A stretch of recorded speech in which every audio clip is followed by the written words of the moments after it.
Can the Colts rebound after their 2025 season? Will Tennessee actually catch a football? And can Jacksonville hold on to the AFC South? Well, this is your AFC South Division predictions with the Big Score Podcast.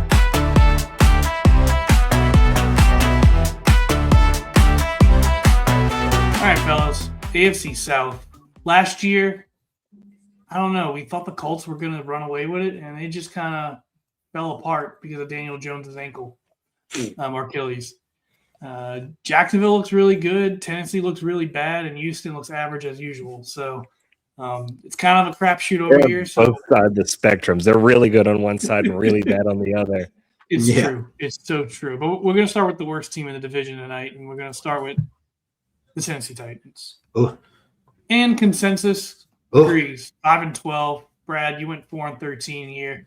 Guess you hated them a little bit more, but it's just a bad football team. I don't believe in the coaching staff. Not sure what they're trying to do.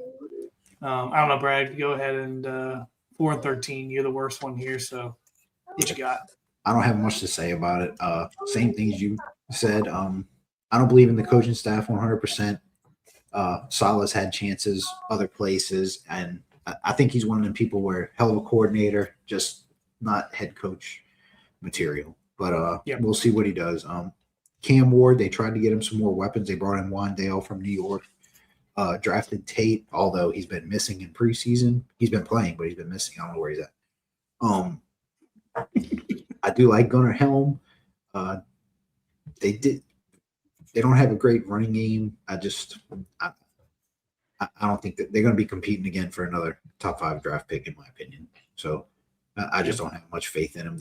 To me, they didn't make enough moves, and then they didn't show me enough promise at the end of last season as far as Cam Ward's development goes, showing me anything that's going to make a major leap to compete for this division or to get close to that 8 to 10 win category this year. So 10 win. Don't even put that in the same breath with Tennessee. Well, that's what I'm saying. So I see nothing.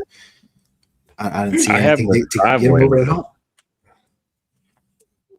Yeah, it just feels like they need. I know they brought in some people like Wandale Robinson had 1,000 yards last year, but it took Neighbors going out. Scattaboo had to be hurt. I don't see that happening again. There seems to be they need talent everywhere. I don't think Cam Ward is a great NFL quarterback. May not be even a good NFL quarterback. 5 wins is hard to see him getting to. And I don't even know, like Cam Ward really needs to step up this year if they want to have hopes of being good next year. Like if he's good this year, I think 5 wins to 6 wins is their max. And then hopefully they go get some more talent this offseason. They need help running the ball. They need help passing the ball. They need help blocking. Salah coming in. Maybe their defense is better. They have some good linebackers, some young guys that seem like they can get all over the field. We'll see how that D-line's looking. They feel like a boring team that you don't want to like. They're not so bad like the Jets or the Browns that their quarterback situation, like it's comical how bad some of those teams are. This team just feels boring. This, I don't know what else to call them, but 5 wins is about, I think, as high as they can go, and that feels a little too rich. Mm-hmm. No, definitely. Look, I said it last episode. NFL GMs need to stop giving coaches with losing records second chances. It doesn't work. Yeah. Tennessee decided to do it, and it's not going to work. I don't care how good Salah is as a defensive coordinator. He is not a good head coach. This will not work in Tennessee. I don't believe in Cam Ward. Really don't. I don't think he's not. I think he has all the talent in the world. I just don't think. I don't think the situation is going to work out for him. He doesn't have a good enough offensive coordinator to help him grow. Tate has been. It's been weird that Tate has been so bad in the preseason. It doesn't make sense. I don't think he's a true wide receiver 1, but even in Ohio State, he didn't look this bad. So I don't know what's going on. It's got to be a chemistry thing. But you guys are both right. You kind of hit all the points. This team is just not going to be a good football team. It's going to be boring to watch. I do feel bad for those Tennessee fans. They're going to get a new stadium in a year or two, and they're going to have a terrible team to watch. And they'll be paying double, triple the price for their seats and having That's a horrible right. team to watch. Because I don't foresee this team being good anytime soon until they get a new coaching staff. They should have went after a young offensive coordinator or a young offensive head coach to try to help Cam, grow. And they decided to do the exact opposite and go the Dennis Allen route, and they're going to flounder. I never got that thought process of we have a young quarterback, let's fire our guy and go get a D coordinator to be our head coach. Yeah, That just seems doesn't make sense. like what, you want to go get a new quarterback in 2 years anyway? Like what Yeah. was the point of Yeah, You're gonna have to you fill gotta everything. get somebody in there to develop them right away. Correct. I'm curious. I want to look it up the last time that situation worked, where you brought in a head coach after a rookie quarterback's first year, and just paired him with a defensive guy. It just I don't can't know if remember this is the time that last. worked. I don't remember if the last time that it worked, but it definitely a time would be Mike Tomlin. Yeah.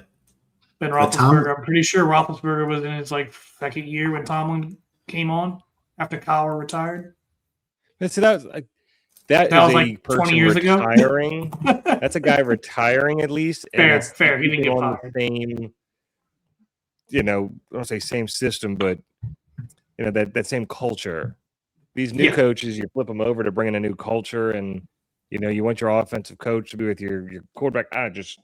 Poof. That team also had a lot more talent than the Tennessee Titans do. 100%. 100%. That was just the first person I thought of. That Oh, had no, a I young know. quarterback It's tough. And a defensive Yeah, coach. because that came I was trying to think, and it's like D'Amico and CJ, but I think D'Amico was there before CJ. Yeah. Correct. Dan The Bears Quinn, with Jaden. Caleb went and got Ben Johnson. Like that's a good, Correct. That's smart what you do. thing to do. Yes. You have a young, promising quarterback, and you go get a offensive-minded head coach that can help drive the team, because then you can put the focus on that. And look, Tennessee's going another route. Maybe they decided, let me go get my defense really good. That way, it's not all pressure's on him. Correct. Maybe that was what they thought, but I just don't agree with it. Your defense has to be really good to take the pressure off offense in today's day and age. And their defense is not going to be that good. No. I'll be shocked if they win more than 5 games. I won't be shocked if they win less than 3 games. The schedule is not favorable for them, and they have some easy games on there, but we don't know. Some of these teams may be better than we're thinking. I'm very confident that Tennessee is not going to be better than we're thinking. So, no. So moving on to Indianapolis, the Colts last year came out hot. Danny Jones looked like a resurgence, and it just fell apart after his Achilles fell apart. Yeah. I don't know. I'm gonna start back with you, Brad. You're the only one that thought they're gonna have a losing record this year.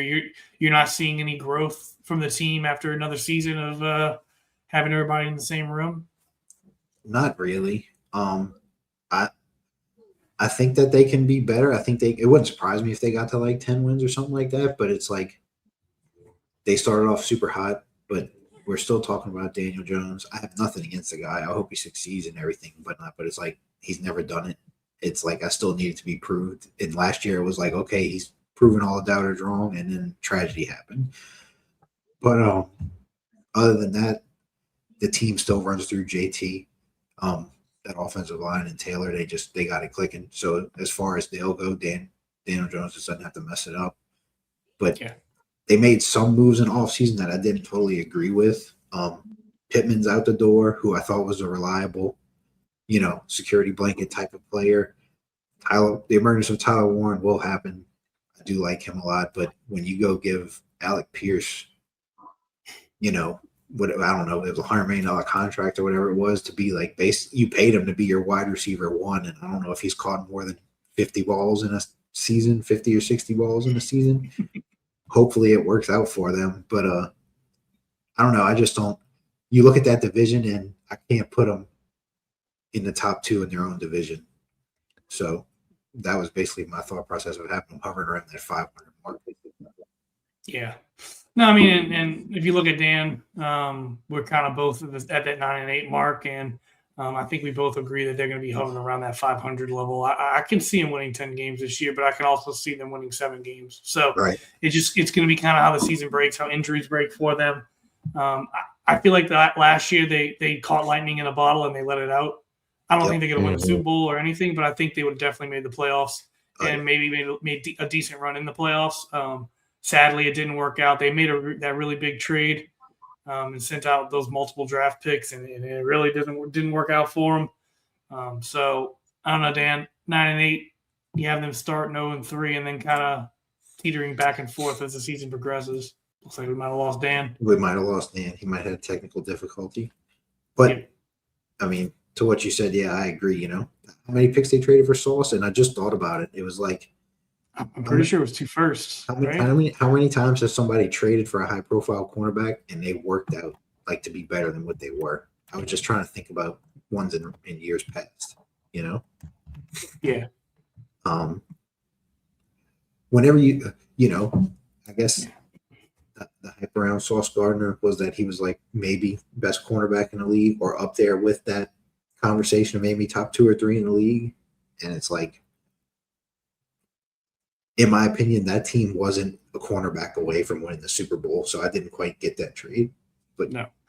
And to give up that many draft picks. So they gave up a Donnie Mitchell, which whatever. I hate to say it like that. 2026 and 2020. In 2026 and 2027 first. Yeah, that's a lot. And if for this year it's first, next year's first. Finishing 8 and 9, that could finish in the top 18, top 17, top 15 potentially. Mm-hmm. He is. He's sorry about that. You're good. It happens. I was excited to talk about the Colts. So excited you had to hang up. Yeah, we're still going. Team jump back in it. Good. So they start off with some 3 tough games. They can steal one of those. I think they can get back to double-digit wins. I like Dan Jones. He's a good quarterback. We saw what they were doing last year when he was healthy. The defense, they have some good pieces on it. I like Buckner in the middle over there. He's been dealing with some injuries the last few years. So if he's healthy, I think that gives them a lot of help on the defensive side of the ball. So they can get to double-digit wins. They can get to double-digit wins. It's just they start off the season kind of tough. They play in a division where all 3 of the top teams will be battling it out. I don't see them as one of the best teams in the AFC, but they can be a really good team. We'll just have to see if Dan Jones bounces back and gets hot like he did last year to start off the season, or if an injury is going to hold him back at all, or if he just turns back into the Danny Dimes from the New York days. So we'll have to see who he truly is as a quarterback. I hope for Colts fans' sake that he is hot like he was last year, and JT still does what he does. I think Pittman's also a tough loss for him, but we'll see if Downs and Pierce and Warren can all step up and, take up some of that receiving role that Jones is going to need. Mm-hmm. Yeah. I feel like it is the easiest way to judge a team is by their quarterback play. It feels very simplistic, but in all honesty, I think this team is directly driven by Daniel Jones. If he comes out and plays like he did for those first 8, 9, 10 games, they may actually get to that 10, 11 game win mark. But if he looks like anything like New York, or if he's still a little bit injured, 9-8 might be a stretch. I think that the team around him is not untalented, but it's definitely not one of the top talents in the league. So, based on the way the schedule kind of breaks out for them, I just see them being a streaky team as they progress through the season. So speaking of teams who left a bad streak in the playoffs, Houston. I know, Brad, you got them at 10-7. Dan's kind of at that 9-8, and then I'm at 8-9. I don't see Houston being good this year. Look, their defense is a top 5 defense in the NFL. D'Amico Ryans is an excellent defensive coordinator. And honestly, he's a very good head coach. Yeah. I just think he's limited with his quarterback. I don't understand what's going on with C.J. Stroud. His rookie season came out hot, looked great. Even in the beginning of his sophomore season wasn't terrible. But then since then, it's just been a downward trend, and I don't know if he's going to be able to recover. This may just be who he is, and he came out hot, and people got tape on him, and now he just is who he is. And I think this season, we're going to see if he ends up being a good quarterback again, they're going to win 10 or 11 games and get to the playoffs because that defense is excellent. But if he loses games for them, they're going to sit in that 8-9 losing record mark. So that's kind of where I see them going. The schedule for them is a little harder than some of these other teams in this division. So I'm just seeing them sitting at that 8-9 mark. But I don't know, Dan, you got them at 9-8. You kind of fell in the middle between both of us. They're obviously streaky as well. What are your thoughts for that? Yes, they're like the Colts. They feel like, well, unlike the Colts, their defense is much better. I do think their offense is much worse. If Stroud can get back to, what he was doing earlier in his career, I know he's only going in year 4. He already has 3 playoff wins under his belt, largely due to his defense being as good as it is. But he's had a lot of success. I think he can get back there. Having one of his top 2 targets go down hurts. That offensive line isn't great. If that offensive line can step up, I think Stroud can be a little bit better. Getting David Montgomery is going to help out a little bit back there. I think Woody Marks, he's a good running back. I think towards the end of the year, we'll see Woody Marks on the field a lot more as they want to develop him. But he should be a good 1-2 combo with Montgomery. That offense should be better. Again, what they traded for Booty. We'll see if that's a good wide receiver 2 in that system. And we saw what he did last year with the Patriots. He should be a pretty good receiver for Stroud. Stroud can get him the ball. That offense is slightly above average. You're looking at a double-digit win team and someone you don't want to play in the playoffs. Yeah. But if Stroud can't get the guys these balls, 9-8 seems like a ceiling.